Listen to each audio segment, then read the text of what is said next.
With large swathes of the Earth's surface converted into the AI-powering infrastructure known as Turinium, the loss of the Moon to the post-human coalition was the last straw for humanity.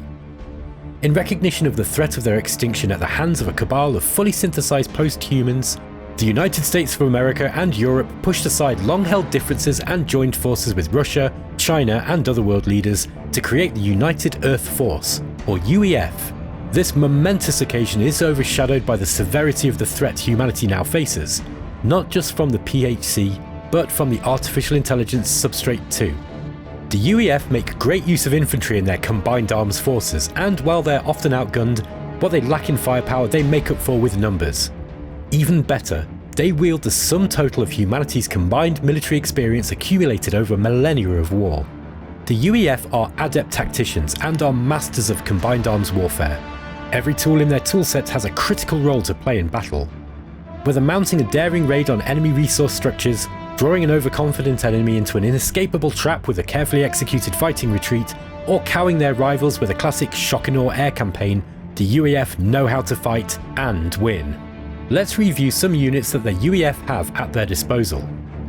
Boots on the ground has been the core concept in humanity's war efforts since the dawn of time, and after integrating an incredibly effective infantry fighting doctrine from China's PLA, the UEF make great use of them to bulk out their combined arms forces in their wars against the PHC and substrate.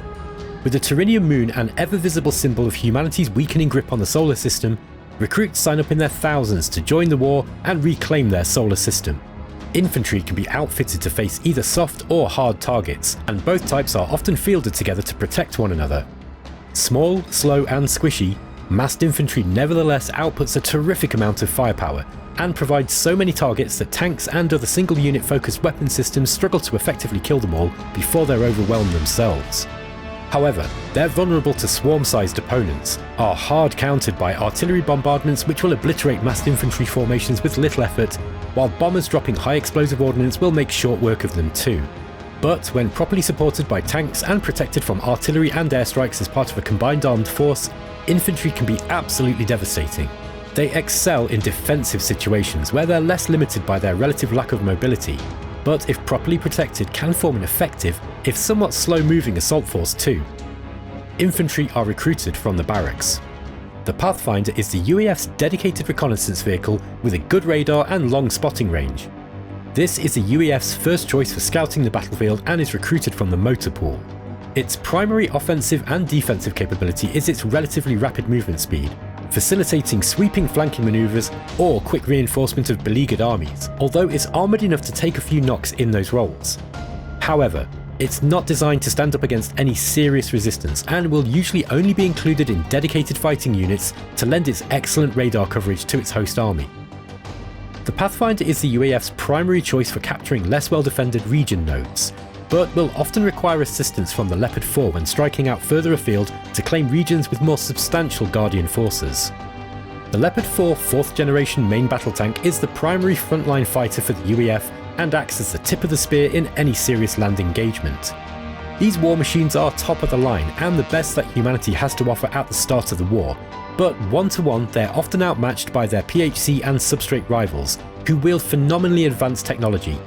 Nevertheless, they're strong in numbers, and UEF combat doctrine places this well-armed and armoured fighting vehicle front and centre in their efforts to reclaim territory from their enemies. When properly supported by infantry, artillery and air forces, it is very effective in these operations, and this glaring technological disadvantage is much lessened by their numerical superiority. With a 360-degree firing arc and the ability to track targets on the move, the Leopard 4 excels at the art of fighting retreat, luring the enemy out of position into ambushes and traps, delivering steady damage to its targets all the while. The Leopard 4 is recruited from the motor pool. With Russia as part of the UEF, their advanced second-generational warfare doctrines came to the aid of human survival. The Stormbreaker is the pinnacle of humanity's combined know-how in artillery technology. With exceptional range and devastating firepower, Stormbreakers make their enemies move. Only well-armoured fighting vehicles can survive such a barrage and still fight on effectively. A well-placed artillery barrage can force an opponent to split its forces, evacuate a position, or mistime a maneuver and create an advantageous opportunity for a combined arms force to exploit. When there's a heavily entrenched enemy site to assault and air superiority has not yet been achieved, The Stormbreaker is usually the first choice of equipment for the UEF. Its explosive rounds excel at killing infantry-sized elements and hardened structures, and it is recruited from the armory. The Orion missile tank provides a second land-based long-range attack option for UEF forces. Its advanced missile tracking systems can land a devastating payload on distant targets while keeping returning fire well out of range. When there's a hard target to bring down and taking it on up close and personal is not an option, the Orion's armor-piercing missiles will crack it open like a warhammer smashing an egg. Recruited from the armory, the Orion must be protected, as it cannot effectively defend itself if engaged at close range.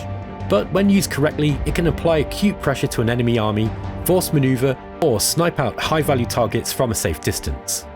The UEF must face down not one, but two technologically superior foes, hoping to win the day with multi-layered tactical ingenuity and sheer weight of numbers. These units are just some of what humanity has to offer.